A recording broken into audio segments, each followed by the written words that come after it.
Well, hello, and thank you for joining us for another deep dive. My name is John, and I'm here with Pastor Shawn Scarborough. He's the lead pastor of Family Worship Center in Lakeland, Florida. And our goal for this conversation today is to start more conversations in your small groups, your relationships, and your everyday life about how to become a better disciple of Jesus. And so we're going to be taking some key points from Pastor Shawn's Sunday message and kind of expounding on them through this conversation. So here we go. So Pastor Shawn, Sunday, you closed out a series on spiritual gifts. As a 7-week series, and again, go back and listen to these messages if you haven't, but you open with 1 Peter chapter 4, and you discuss this idea that in order to step into the usefulness of our gifts, that we also have to leave behind our old ways, and so specifically sin. And so you discuss this command that Peter gives, which is to be self-controlled and sober-minded. Yeah. So I'd love to unpack this idea of being self-controlled and sober-minded, because while it obviously can apply to not being drunk, that's a great place to start. It seems like there's so much more than that. So I wanted to ask, what do you think are some of the greatest hindrances to Christians today, specifically maybe in the Western church, in regard to being self-controlled and sober-minded? Yeah. So I think the biggest hindrance that I see, so this would be from my perspective, is just a lack of gospel literacy. If you look at the idea of being sober-minded, Colossians 3, if you've been raised with Christ, seek the things that are above. Verse 2, set your mind on the things that are above, not on the things that are of the earth. So there is this we have to be sober-minded, we have to be fixed on Him. There's that classic story when Jesus has a conversation with Peter. Peter says, you don't have to go to the cross. Jesus says, get behind me, Satan. You're a hindrance to me. But then he goes on, and he says, your mind is set on the things of man and not on the things of God. So I think sober-mindedness begins with the gospel. And so when we have knowledge of the word, then everything else that entertains us or educates us, we're going to look through that filter. So going back to St. Augustine, when he said all truth is God's truth, not every truth is revealed by the gospel. But every truth will not reject the gospel. So like the natural sciences, mathematics, engineering, things like that, those are true. Yeah. We study these things. We study the math. We study the science. It's true today. It'll be true tomorrow. It's consistent. So that's going to be something we need to know. We need to learn. But it's not going to reject the gospel. Now, what I think is a big hindrance to us is our kind of fascination with the things that would go beneath this. So the more theoretical stuff, aesthetic, style, entertainment, even behavioral sciences. They're watching people, but they're just creating an idea of what this is or what this isn't. It may be right, it may be wrong. It's just we're guessing through the thing. And then we become fixed on that, and that's where we spend all of our energy. That's where we spend all of our attention is given to these theoretical spaces, and we're willing to take anything in a theoretical space that is actually rejecting the gospel, and we'll set it above not just the natural sciences, because now we're in a space where we're doing that, where we're in the behavioral or in the theoretical space. We're setting that above natural sciences, and obviously we're setting it above the gospel as well. So definitely. I think as we become fixated on that, we are drunken on the way the world thinks. Interesting. And so for me, the biggest hindrance is just not being focused on the gospel. Yeah. That makes sense. And I think that when your baseline is not the gospel, then those other theories and those other strategies that have been given by man, they might lead back to a baseline of what they call truth. Yeah. But if it's not, if your original baseline isn't the gospel, then obviously it's not going to connect with what maybe our solution would be from a gospel standpoint. 100%. So that definitely makes sense. And I thought it was interesting how you said, drunken, with kind of the ways of this world. Yeah. It's I think it's important because we might not struggle with being blinded or drunken, by a substance Yeah. or something else, but we might be spiritually, from a spiritual standpoint, drunken on something else. Yeah. And that is taking our mind off of Christ. Yeah. That is taking our mind off of the Word. Yeah. And so I think that's so important, because we might just think, oh, well, I don't have to. When we see that word, sober-minded, if we don't struggle maybe with getting drunk, we might automatically just kind of count ourselves out of that warning. Absolutely. Like, oh no, I'm good. Like, Yeah. I'm sober-minded. Yeah. When in reality, you might not be aware or focused. I know that another translation says alert. Absolutely. And I think it's the better, not to interrupt, but I think it's the better understanding to not really go into the substance piece, Yeah. but to go on what our mind is set on. Right. I think Makes that's the alert part. I think that's the bigger rendering. I think it's the bigger meaning. Right. Absolutely. Yeah. So to be alert at what's going on, and Yeah. of course in that same verse that you talked about, he's talking about because the end of days is near. Yeah. Like, now is the time to be alert. So that's good. So you also discussed on Sunday kind of two major perspectives of faith. Yeah. In the evangelical world. Yep.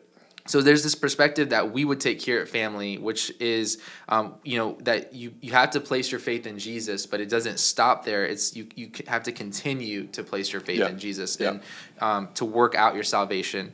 And so you also discussed the thief on the cross, placing his faith in Jesus. And if you're listening, maybe you're familiar with that story when Jesus is dying on the cross. The thief turns to Jesus and he recognizes who Jesus is and places his faith in him, and Jesus says, "Today you'll be with me in paradise." And so he didn't have the opportunity really to follow Jesus here on earth because he was at his point of death. And so I was considering this, and so kind of an immature thought as a Christian. I thought, well, that's not really fair. Sure. Why does it matter what we do here on earth in the time that we're given if others don't have to put in the same time and effort in regard to their faith? Yeah. Well, yeah. So, I mean, at the end of the day, and this is a great discussion that's kind of out there in the sociology world, but fairness and equality, they're two different things, and it doesn't have to be equal to be fair. Some things, though, are neither equal nor fair. And so, yes, I think that's a reasonable consideration. But again, if we go back to the gospel, so we have these moments where Jesus tells a parable, for instance, and he talks about this vineyard that needs to get worked. And the owner of the vineyard goes out and he gets labor, and he says, "I'm going to give you a denarius for a day's work." And they're like, "Great." And they go and they work, and they start on hour 1, and they're working. And then at the third hour, the owner apparently realizes the work's not going to get done. He goes and gets others and says, "I'll give you a denarius a day if you'll work for the rest of the day." So they go and work it. And he does the same thing. I think it's like, so the first hour, then the third hour, 6th hour, 9th hour, and then the 11th hour. There's only an hour to go. And he finds people standing around and says, "Why are you standing around?" They said, "Nobody hired us." "Okay, I will give you this for this amount of work." And they go and they work. It's the end of the day, 12th hour's over, and he calls everybody up, and everybody makes the same thing. And we kind of use that sometimes for economics, which, whatever. I think that's kind of a low-level reading of it. The bigger point is, I think, as it relates to our faith, because the gospel is a book about faith, obviously.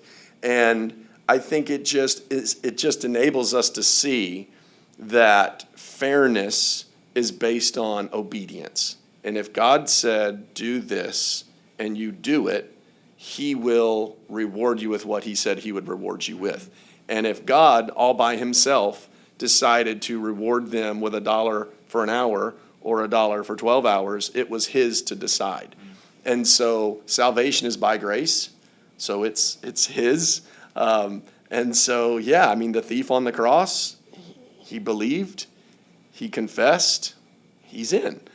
We see the same thing with Peter and John, right? Like, Jesus says to John something that made people believe that John was never going to die. And it was very frustrating to Peter, who Jesus had just said, "By the way, you're not going to die the way you want to die. It's going to be miserable for you, but make sure you take up your cross and follow me." And that's when Peter was like, "Well, what about him? What about John?" And God's like, you worry about you, and John will worry about John. And so, yeah, it doesn't feel fair.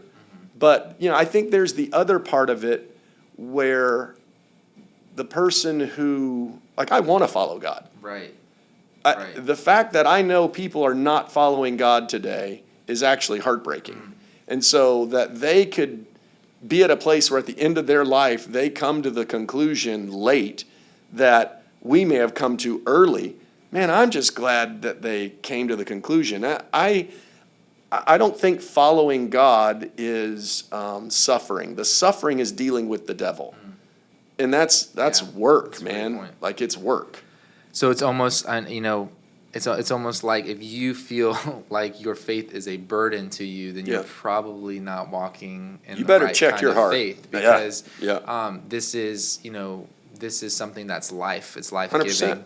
100%. And that makes sense. It's so pretty much that perspective that I explained is probably a very carnal perspective. It's not a very spirit-filled perspective. I think it's real though, right? Yeah, because comparison, right? That's ultimately what it comes down to. Is we're comparing our walk with God with others, with those around us. And basically asking questions that, as Jesus told Peter, doesn't matter. Like, doesn't concern you. You focus on your walk with God and pleasing Him, and so that makes sense. Cool. So we're closing out this series on spiritual gifts. Actually, I feel like I skipped something. You ask whatever you want to. All right, sounds good. Here we go. Yes, all right. I did skip something, and I did want to ask this too, because of the way I know that my mind works, and hopefully maybe this can help some other people as well. So, so you said we're always going to deal with temptation, absolutely, as Christians. That doesn't stop once we kind of arrive at this place in our faith walk. Like, it's just from one to another. So, and that temptation, really, it's a form of suffering as a Christian, because we're denying our flesh. So how do we know, and, again, this might be just semantics, but how do we know if we are struggling enough, if I even dare use that word, against temptation, or if we're being complacent in our sin? Like, as a Christian, as a Christ follower, like, am I struggling against sin to the extent that I need to be? And then the second part to my question is then, how do we not fall into kind of a works-based theology of salvation, while also still continuing, kind of holding those in both hands, like fighting against sin, but also not earning salvation? All right, so I'll answer the first one. Don't let me go on a tangent and skip the second one. So just reel me back in if you need to. So how do we know if we're struggling enough or being complacent? And I think that's where the semantics matter. So I think there are, like, today, we'll just kind of compare generationally. Today, if somebody says, I'm struggling with this particular addiction, this temptation, whatever, what they usually mean is, I'm doing it. And I don't want to. Now, when I was growing up, if I said I'm struggling with something, what we meant was we are not doing it, but the temptation is strong and I feel like I'm about to break. So what can someone do to help me not break? So I think we have to make sure we're talking about the same thing. So if what we're saying is, I'm doing this a little bit, like not to go too whatever, but one of the things that I deal with a lot when I'm talking with young couples who are thinking about getting married, the majority of guys, they'll actually say, I struggle a little with pornography. I never know what that means. Like, a little porn, like you look at porn, that's actually a big deal, because that can wreak major havoc in a marriage. So, like, what does that mean? And I'm finding that a lot of times people mean, oh, I actually do that a little bit. So stop it. Like, it's a hard no. Right? Like, it's either the phone's got to go, or the computer's got to go, or the TV's got to go. This is where we get into when Jesus said, if your hand offends you, cut it off. If your eye offends you, pluck it out. The sin isn't worth it. Period. So if we're talking about a struggle that, like, what is enough? Can I do it 2 times instead of 10? Or I think we just stop. And how we do that is where the conversation is, not how much of it can I do. Right. And then now we're back to kind of a works-based theology. I think we have to make sure we know what the works are. So that's what I liked about this 1 Peter 4 reference, is he gave a list of things that he was talking about. So I think we always struggle with, I'm not nice enough, or I'm not whatever. But, nobody was kept out of, we don't see people being kept out of heaven, or they lost their faith because their personality. I think we all need to be better people. But when we're talking about sinfulness, we're not talking about personality quirks. We're talking about things that lead to death. And I think we have to keep that very specific. You get back into old school Pentecostals, everything was a sin. You couldn't watch TV, you couldn't go to a movie, there are things we shouldn't watch, but that's not everything. Right. They'd make you feel like you're making an idol out of fishing, or you're making an idol out of baseball, and they weren't allowed to play baseball.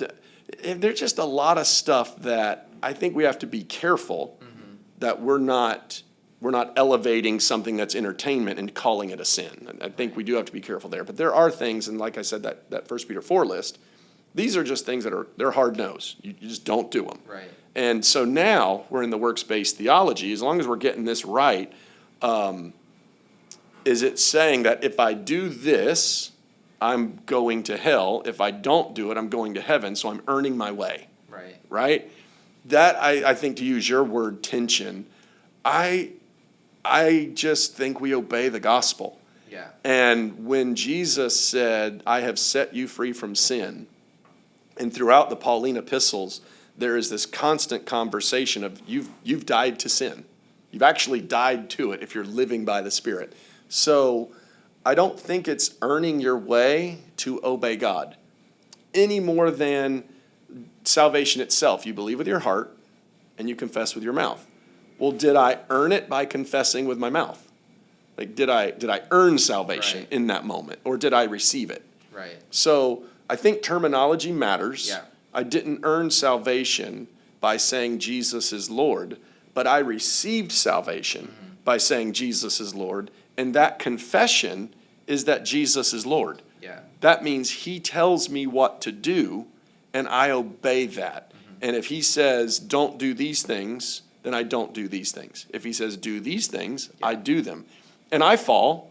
We make mistakes. Yeah. And when we do, we repent of them. Absolutely. I think that goes back to the sober-mindedness. The problem with a hyper grace, or not holding grace and faith in tension, is that when I make a mistake, rather than repenting, I say it doesn't matter because it's all by grace. Well, it does matter because grace is actually accessed by faith. So that's not a sober-mindedness to say it doesn't matter. But when I say it doesn't matter and I continue in my sin, and I continue, and I continue, and I continue, eventually it costs me, and in the end, it can cost my salvation, for sure. So it might not look like necessarily going in and out of the door of salvation. Yeah, right. Yeah, you don't get saved 85 times. So but kind of like a continuous direction of your heart. Yep. A practice. Yep. Almost like are you practicing your faith? Or are you practicing sin? Yeah. But that makes sense. So, but I like what you said that even in our confession, that was we received it like a gift. So obedience does not necessarily negate the free gift of salvation. Yeah. So that's good. That makes sense. But it is almost a tension still, right? I think it remains a struggle. Yeah. I think it's always a struggle. Yeah. But again, it's back to setting your mind on the things of God. I'm always looking to Jesus, the author and the finisher of my faith. I'm always looking at him. Yeah. And in looking at him, I'm also hearing him. Absolutely. And in hearing him, I'm obeying him. Yeah. And so it's just a relationship. It's all together. And we talked about, I think it was the last time we talked, or maybe 3 podcasts ago, we talked about what it looks like to live in the Spirit. Yeah. And you talked about that. We talked Yeah. about being in the Word, praying, worshiping, but living life in the Spirit. And Yeah. then, of course, we know that when we're in the Spirit, Yeah. we will not gratify the desires Yeah. of the flesh, but we will bear the fruit of the Spirit. Yeah. So really, it kind of all comes back to that. Like, are we living in this life in the Spirit or Yeah. not? Yeah. Absolutely. And so, yeah, that's awesome. Cool. So as a pastor and as a leader, I know we kind of got a little bit in the weeds with some of this stuff, but kind of coming back to, and it was good weeds. I don't mean that in a bad way. It was good I like the weeds. So closing out this series on spiritual gifts, as a pastor, as a leader, what is kind of your current assessment of the state of the kind of the Big C church, I guess, as a whole, in regard to spiritual gifts? Because this is important. The whole purpose of this series was to really say every person has a gift. Every person is called to use that gift. And then to use it, in faith. And so, where do you think things are in the church as a whole in regards to spiritual gifts, and where do you think things need to shift? Yeah. So, I'm not well traveled, so I'm very fixed on the local church. But I do have friends. We do send teams out from here, and if I give a worldview, it sounds like when people go into other places, there is a strong desire for spiritual gifts. And when people are willing to invest a part of their life and time and resources to go to that place where people are hungry, they seem to be more willing to use a spiritual gift. So outside of the local church and maybe outside of where we're comfortable, it seems like there's a strong both pull and usefulness of spiritual gifts. In the local church, I think we are a little bit of an anomaly because I think all maybe Spirit-filled churches are. We have an emphasis on spiritual gifts, so I think we talk about it enough that it is a desire. I think we have a stronger desire, like at Family Worship Center, I think there's a stronger desire than there is the amount of people using their gift. I don't think it's because people don't want to. I think it's more awareness. I think my biggest takeaway and some of the questions that I've received throughout this series has really been more on awareness. And I think people have looked to even online questionnaires, applications, some kind of metric-based, what gift do I have? And, I think if we look in the rearview mirror and we consider the people around us, people probably could tell us our giftedness. And if we would just be willing to hear that and use it, I think we would increase. Yeah. No, that's really good. I was talking with a friend yesterday, and he was like, I don't know my spiritual gifts. I don't think I know what my spiritual gifts are. And I was like, well, listen, dude, I know for sure you have this gift. I was able to kind of, he's like, really? He's like, it's funny you say that because other people have said this as well. And he was able to go back and kind of connect the dots a little bit. But no, that's really good. Do you have any final thoughts? Anything you want to finalize or say about? Man, I could have finished when I dropped the Bible on Sunday. I'm like that. We're done. No, for sure. So that's 1 Peter, right? 1 Peter, chapter 4. Well, listen, if you're listening today, if we can leave you with anything, it would be this. It would be find out what God has gifted you with, and make sure to do the searching and to pray and to ask those around you that are filled with the Spirit, what maybe they think your giftedness is, and use it in the context of the local church. And if you're not plugged into a local church, get connected. And if you're listening today and you're not connected to Family Worship Center, one of the ways you can get connected is by checking out our website, fwclakeland.org. You can follow our YouTube channel, FWC Lakeland, or follow us on social media. And again, we hope that this was a catalyst for discipleship in your own life with Christ, and have these conversations with other people as well. So we'll see you next time.